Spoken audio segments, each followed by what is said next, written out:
பார்த்தா உங்களுக்கு தான் 4000 ரூபாய் குடும்ப கார்டு கொடுத்தாரா இல்லையா? வாங்கினீங்களா? வாய் தரங்க. 4000 ரூபாய் வாங்கினீங்களா?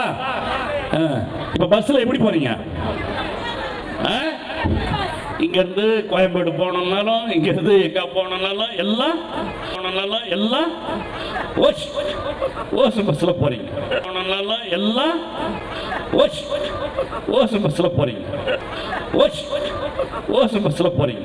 இப்போ சொல்றேன், விளக்கமா சொல்றேன், நான் சலுகைகளுக்கு எதிரானவன் கிடையாது. மக்களுக்கான சலுகைகளை இலவசம்னு சொல்லி அசிங்கப்படுத்துறதுல எனக்கு உடன்பாடு கிடையாது. மக்கள் காசுல மக்களுக்கு செய்யறதை எப்படி இலவசம்னு சொல்லுவீங்க? அப்படியே செஞ்சிட்டாலும் ஓசில போறேன்னு சொல்லி அசிங்கப்படுத்துறீங்க. என்ன கேட்கறதுக்கு ஆள் இல்ல நினைச்சீங்களா?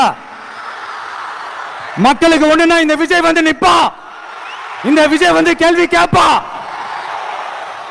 இந்த விஜய் எப்பவுமே மக்கள் பக்கம் தான், அதே மாதிரி மக்களும் என் பக்கம் தான்.